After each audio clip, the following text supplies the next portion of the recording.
Welcome to Holley Sniper EFI Training Part 24. This training module, we're going to take a look at creating a base map for both naturally aspirated and a forced induction engine example. This is going to get you a good starting point based on the modifications that you've done to your engine so that when you fire it up and start tuning, we'll have some reasonable values to begin. Without further wait, let's jump in so we can check this out. Okay, so let's get started. We're going to be taking a look at creating a base calibration file within our Holley Sniper EFI software. We have to create a base map in order to account for the variables that we've changed on our engine, such as a camshaft or going forced induction. We need to build that into the base file, so when we load it to the Sniper, we'll have a better starting point than one of the generic files that are within the handheld device that you can program and upload to the Sniper. So this is going to get more specific in learning how we can create our base files. We're going to take a look at how to do this for a naturally aspirated and for a forced induction example here in this tutorial. So let's jump in here and take a look first at how we create a base file for a naturally aspirated engine.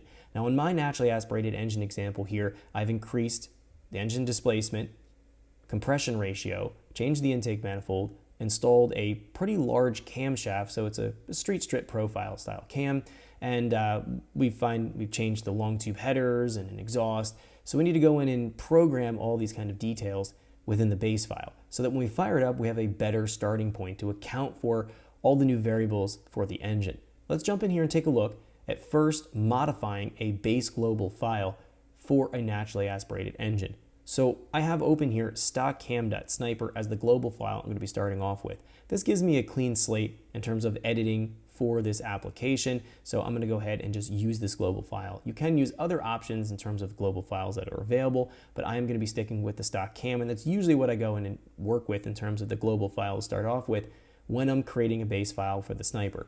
So what I'm going to do right now is then jump into the system ICF. This is where we program all the key details that make the Holley Sniper system function and calculate properly. So things like the engine displacement, number of cylinders, the ignition type that we're dealing with. We have some other EFI parameters that are going to be for our fuel system that we need to account for. We want to go and make sure these variables are accounted for. So let's start off here in the system parameters, and then we're going to work our way through all the other ICF icons so we have some reasonable programming values based on this first application. So we're going to go up here to the engine and the number of cylinders. I have 8-cylinder engine, and my new displacement of my engine is a 402 cubic inch. Now I've obtained this 402 cubic inch value by going in and knowing the bore and stroke for the engine and putting it into an online calculator to calculate that cubic inch. Just Google it, type in engine displacement calculator on Google. You'll be able to find many of them available online. Put in your bore and stroke for your engine, and that'll simply give you the cubic inches to punch in here. The cam type I'm going to leave as stock because this isn't going to matter. We're changing everything based on the bigger cam that I have installed into the engine, so I'm not going to do anything with that cam type. Under the ignition here, I am running, in this case, a Holley dual sync distributor. I'm going to have to check the reference angle and check the inductive delay when I fire up the engine. When I build my base file, this allows me to set these basic parameters and select my ignition type I'm dealing with. Now, on the output setup, we're going to find that we have a dwell time that we need to account for.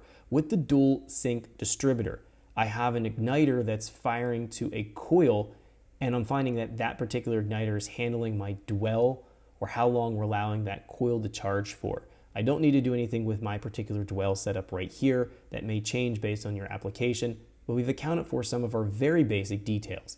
Let's now jump into our EFI parameters and take a look here. Now the system type needs to be changed. I'm running a Super Sniper 4-injector option, so we've selected it right here.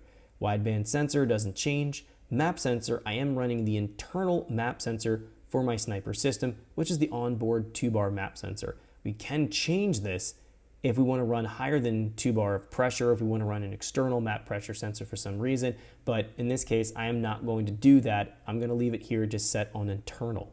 Now the fuel type is going to be gasoline. We do have the option for ethanol fuel. When you choose this on the ethanol option, all it does is change the target air fuel table here in terms of the values. It makes everything relative to E85.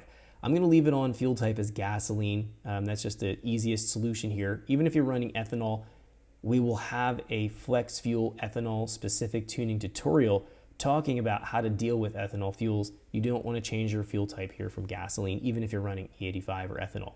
Actual system pressure on my particular engine here is 43.5 psi, and that's important to note because we need to make sure that we're referencing it here. Thanks for checking out our teaser clip. If you want to see the rest of this video and more than 500 hours of current EFI training we have to offer, make sure you click right here. If you want to go and check out more teaser clips from this training course, click here, and you don't want to miss any of the videos we're going to be releasing on this channel, so make sure you subscribe and click here. Thanks for watching, and I'll see you guys later.